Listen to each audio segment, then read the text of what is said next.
كالغيث كن أملا وجد من دون مقياس، سقيا الجمال تبثها لتطيب أنفاس. طمن قلوب الناس أن الناس للناس، كالغيث كن سببا لتحيي قلب إنسان. جد بالذي تحسنه مهما كان أوليس يجزى محسنون. بسم الله الرحمن الرحيم. اليوم الجمعة 3 من أيار 2024. في هذا اليوم مداد الخير وحملة مداد الخير لا زالت مستمرة لإغاثة النازحين في شمال قطاع غزة. هذه الكمية من الطحين يتم تجهيزها لتوزيع على النازحين في شمال قطاع غزة بتبرع كريم من براستكس باكستان. كل الحب والتقدير على هذا البذل وعلى هذا العطاء. براستكس باكستان ما زالت مستمرة لإغاثة النازحين هنا. براستكس باكستان من القلب شكرا لكم على هذا العطاء وعلى هذا السخاء، والذي نتمنى أن يدوم حتى نتمكن من التخفيف عن النازحين في شمال قطاع غزة.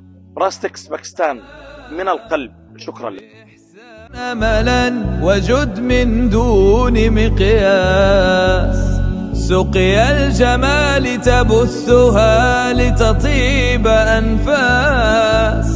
طمن قلوب الناس أن الناس للناس، كالغيث كن سببا لتحيي قلب إنسان. جد بالذي تحسنه مهما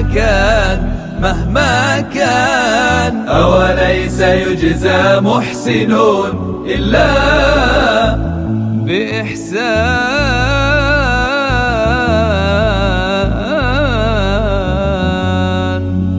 مقياس سقيا الجمال تبثها لتطيب أنفاس. طمن قلوب الناس أن الناس للناس، كالغيث كن سببا لتحيي قلب إنسان. جد بالذي تحسنه مهما كان أوليس يجزى محسنون إلا بإحسان.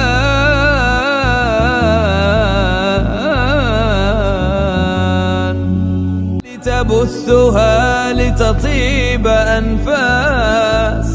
طمن قلوب الناس أن الناس للناس، كالغيث كن سببا لتحيي قلب إنسان. جد بالذي تحسن